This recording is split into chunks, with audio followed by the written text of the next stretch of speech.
একই কথা বলছে যে তিলোত্তমার বিচার চাই।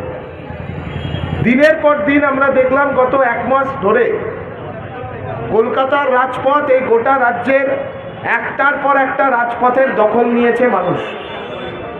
রাতের দখল নিয়েছে মেয়েরা, মহিলারা, এমনকি গ্রামে গঞ্জেও তারা রাস্তায় নেমে এসছে। গ্রামের মহিলারা তারা একজোট হয়ে হাতে মশাল নিয়ে রাস্তায় নেমেছে। এই ছবি আমরা কেন, আমাদের প্রজন্ম কেন, এর আগের কয়েকটা প্রজন্মের মানুষজন দেখেনি, দেখতে পাননি।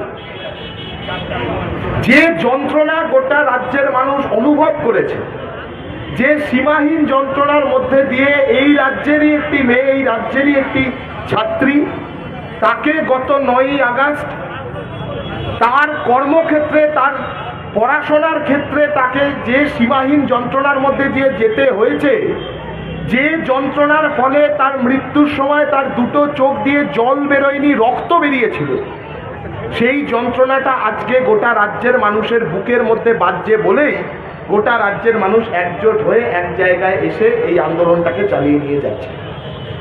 যেদিন প্রথম দিন যখন 9ই আগস্ট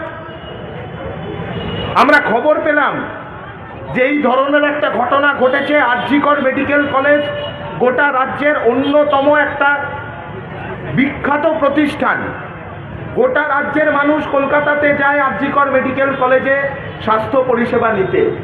সেই রকম একটা প্রতিষ্ঠানের ভেতর এই ধরনের একটা ঘটনা ঘটেছে। যখন আমরা খবর পেলাম, আমরা যখন ছুটে গেলাম, আমার এখনো মনে পড়ে যে যখন পুলিশ তিলোত্তমার লাশটাকে ছিনতাই করে নিয়ে পালিয়ে যাওয়ার চেষ্টা করছে, সবাই শকটের বাইরে থেকে, কাচের এপার থেকে যখন ওই মুখটার দিকে আমরা তাকাচ্ছি, একটা ক্ষত বিক্ষত থেতলে যাওয়া মুখ, আমরা একথা বলতে পারি যে সেদিনের পর থেকে ওই মুখটা আজও আমাদের ঘুমোতে দেয়নি। আর যতদিন না ওই মুখটা বিচার পাচ্ছে, ততদিন এই রাজ্যের সরকারটাকে আমরা ঘুমোতে দেব না, এই রাজ্যের মানুষ ঘুমোতে দেবে না। ওই দিন যখন ওই গাড়িটা আটকে দিয়েছিলাম আমরা সবাই মিলে, মীনাক্ষী দি ছিল, কলতান্দা ছিল, প্রণয় ছিল, ধ্রুবদা ছিল, আমরা যখন সবাই মিলে ওই গাড়িটাকে আটকাচ্ছি, যখন আমরা হাত জোর করে পুলিশের কাছে অনুরোধ করছি